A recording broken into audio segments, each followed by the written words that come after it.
Kapitolyo.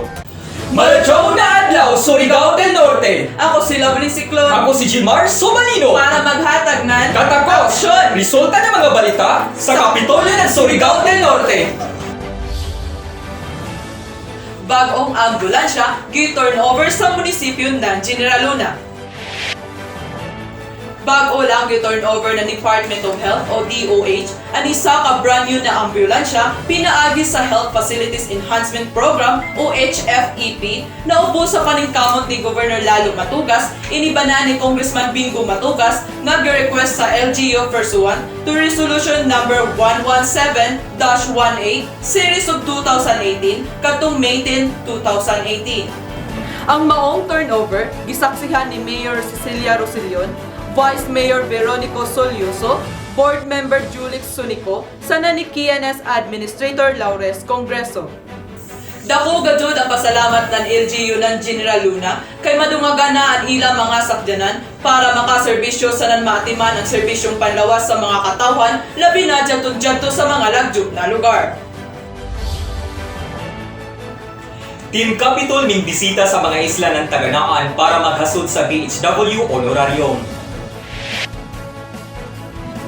Ming bisita sa mga isla sa munisipyo ng Taganaan ang Team Capitol, iban ang taga-Provincial Health Office o PHO para sa paghasod sa mga honorarium sa 21 ka mga barangay health workers o PHW gikan sa Barangay Talavera, napuyo gikan sa Barangay Kawilan, upat gikan sa Barangay Fabio o 14 gikan sa Barangay Patinio. Ato pamatian ang pamahayag ni Ms. Teresita Aho, ang representante gikan sa Sidaw. Ang mga kapitan na pasalamatun usab kang Gobernador Matugas sa kanunay na suporta nga gihatag ligob para sa ilang barangay. Ako usab mapasalamaton nga nakaistorya diin ako gibatbat ang mga programa sa kanhi Gobernador Matugas nga gipadayon ni Gobernador Lalo.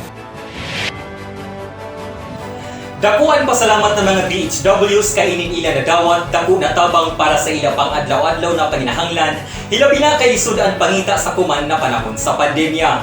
Aniya ang mga saysay ng mga DHWs. Ako na napasalamat sa paghatag kami sa honorarium ni Gobernador Matugas. Lagi na karon na kabus ako na kambal ko man na ako nagproblema ako na yung nagkabusay ko man na tuwin na ako bata, gumikan sa way amo kwarta. Dako gadyo na ako pagpasalamat sa imugog Lalo Matugas. Disti pa sa sinugdanan 30 years na nako pagpanerbisyo isip usa ka W. Ya kaw gadyo magkuyang sa amo gub. Isawan pasalamat ng mga kapitan sa pagbisita ng Team Capitol sa ila isla. Ato sila pamatian. Dako na ako pagpapasalamat ingon man ang ato mga PHW tanod na naay ila usab madawat sa probinsya. Ako magpaabot ng pasalamat sa atong gobernador na si Gob Lalo Matugas sa pagpaabot din ng mga karadawan gikan sa probinsya, labi na sa paghatag kumanan sweldo sa mga PHW. Mga kanding gipanghatag sa People's Organization sa duha ka barangay sa munisipyo ng Bacuag. 88 ka mga kanding ang gipanghatag sa People's Organization sa Barangay Pungtod sa Barangay Rosario sa munisipyo ng Bacuag. Ini pinaagi sa Health Program Livelihood Projects, Sustainable Gold Production ni Governor Lalo Matugas para sa payapa at masaganang pamayanan o pamana. Ang paghatag ni pasilidad ng Provincial Veterinary Office nagipangunahan ni Dr. Life Sheila L. Cobillanes, ang Provincial Veterinarian.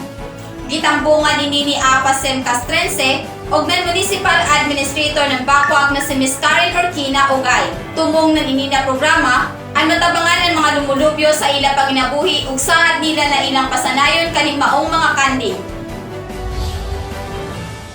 Nagkalain-laing aktibidades gihimo sa Dole Surigao del Norte Provincial Office para sa pagselebrar ng ika-119th Labor Day.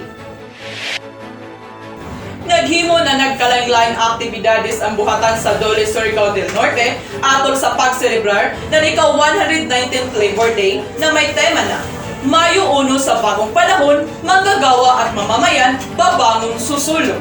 Ini tagsugdan sa opening program, gisundan sa tupad payout ng sa 50 ka mga beneficiaryo, tagpahigadyo ni sab sila ng virtual career fair via JobStreet o webinar on RWA, DILP, and DTI programs. Ato pamatian ang mensahe ni May Velunta, ang Chief LEO, Provincial Head ng Dole, Surigao del Norte. Naami seremonya release sa atong tupad. Usa na siya sa programa sa Department of Labor and Employment para sa mga nawadaan og trabaho, grupo sa, for example, farmers, no? Nga na kung labi na sa karon nga sitwasyon nga nawadaan kasagaran tungod sa pandemya, no? Tulong panghanap buhay sa ating disadvantaged displaced workers o tupad, gitambungan ng 3,674 ka mga benepisyaryo. Mitambong ang 3,674 ka mga benepisyaryo gikan sa nagkalain-laing munisipyo ng probinsya sa tulong panghanap buhay sa ating disadvantaged displaced workers o tupad orientation. Ini na programa gipangunahan ng Department of Labor and Employment o DOLE kaiba ng Provincial Manpower and Training Center o PMTC.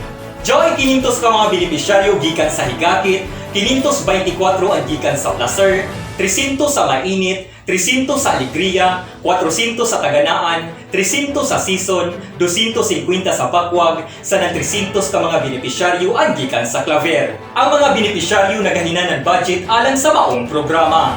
20 milyones ka pesos ang budget para sa ini na programa, kundi hindi paningkamutan ni Governor Lalo Matugas na magahinan sa nasyonal. Human sa tupad orientation, ang mga benepisyaryo magsugod na sa ilang trabaho nga adunay rate nga 320 matag adlaw sulod sa 15 ka adlaw. Nagsugod ini na aktibidad atong April 30 hangtod Mayo 14. Ania si Mr. Emilio Pantijo sa ija mensahe. Aniya kita ko man sa Poniente, nagkanda ko orientation, usalang kini sa kinatibuk ang mainland municipalities nga gigahinan ni Governor Lalo Matugas ng pondo for 20 million. That's 3,364 beneficiaries, no? All mainland municipalities. 2,559 katupad biki-biki beneficiaries, nagpakadawat na ng tig 1,750 pesos kada isa. 2,559 katupad biki-biki beneficiaries, nagpakadawat na ng tag 1,750 pesos kada isa isip agig tabang sa mga naapektuhan sa COVID-19 pandemic at tunulabay na Abril 2020 isip subsidy top-up ng DSWD.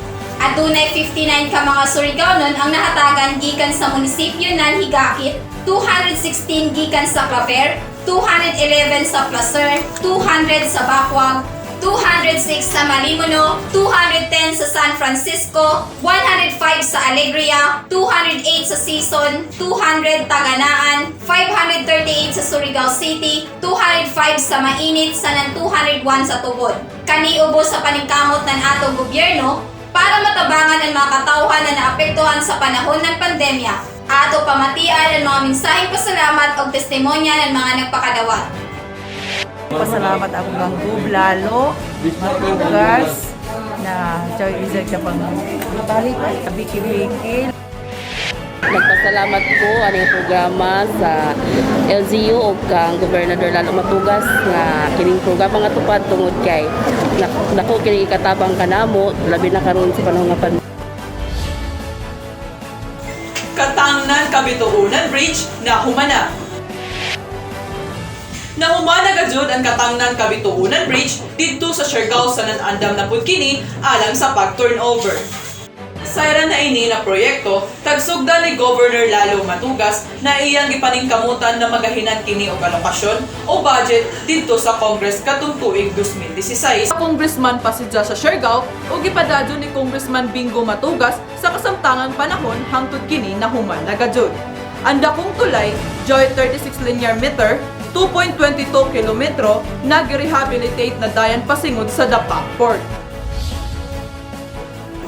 Search and Rescue Base o SAR gilaunch sa Siargao. Gipahigadyon ang launching sa Search and Rescue Base o SAR ng Philippine Coast Guard o PCG dito sa Barangay Libertad, Siargao Island atun Mayo 12. Ang maong seremonya gitambungan ni Governor Lalo Matugas sana ni Congressman Bingo Matugas kaiban ang mga opisyalis ng Philippine Coast Guard. Naisab kini bag-o nga helicopter na gamit karadyaw sa panahon sa operasyon. Sa maong okasyon nahitabo isab ang ceremonial donning and out-taking ceremony ni Honorable Francisco Jose Bingo Matugas II para sa PCJA Executive Squadron. Ato pamatian ang mensahe ni Congressman Bingo Matugas sa ini na okasyon. Doon sila na Philippine Coast Guard SAR base, Search and Rescue Base. Actually, dili doon sila po sa Siargao, para sa Siargao. Para daw sa Timog Caraga. Yun. No? Kapaninguan nato na ang mga facilities makumpleto. Kasama doon mga barko, mga fast craft na kung mahimo, makasultiyon ta, makapabutan ta ng helicopter. No? Natutok na doon doon.